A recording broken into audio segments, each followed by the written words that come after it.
మాజీ CM YS Jaganmohan Reddy అన్నారు. త్వరలోనే చంద్రబాబు దుర్మార్గమైన పాలనకు ముగింపు పడుతుందని జోస్యం చెప్పారు. తాడేపల్లిలో రంపచోడవరం నియోజకవర్గ నాయకులు కార్యకర్తలతో నిర్వహించిన సమావేశంలో ఆయన మాట్లాడారు. 2 ఏళ్ల కూటమి పాలనలో అన్ని విధ్వంసమే కొనసాగుతోందని విమర్శించారు. ఎన్నికలకు ముందు ఇచ్చిన హామీలను నెరవేర్చకుండా రాష్ట్ర ప్రజలను మోసం చేస్తున్నారని పేర్కొన్నారు.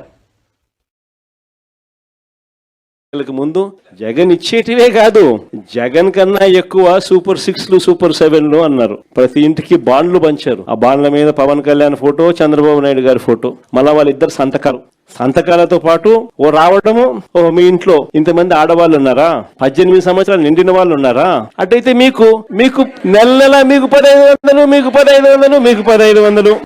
ఓహో మీ ఇంట్లో 50 ఏళ్ళు నిండిన వాళ్ళు కూడా మీ ఇంట్లో ఉన్నారా, అయితే మీకు 48,000, మీకు 48,000, మీకు 48,000. అంతటితో ఆగదు.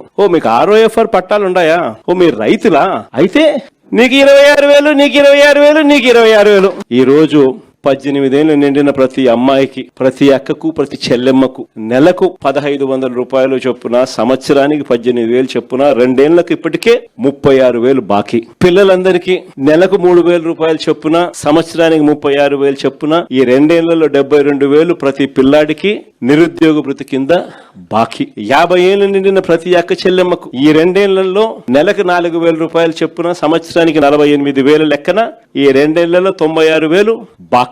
అమ్మఒడి గురించి నేను చెప్పాల్సిన పనుల. మొదటి సంవత్సరం ఎగరగొట్టేసినారు, రూపాయిల. 2వ సంవత్సరం 20 లక్షల మంది పిల్లలకు ఎగరగొట్టేసినారు.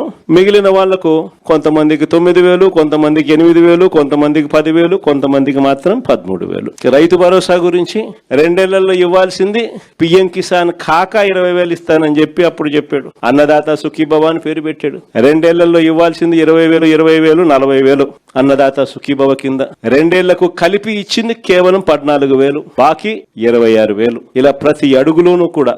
గ్యాస్ సిలిండర్ల విషయంలో కూడా ఇప్పటికి గ్యాస్ సిలిండర్లు దాదాపుగా 2 ఏళ్ళ కలిపి 6 సిలిండర్లు ఇచ్చింది. ఎంత అంటే 2, అది కూడా అందరికీ ఇచ్చింది లేదు.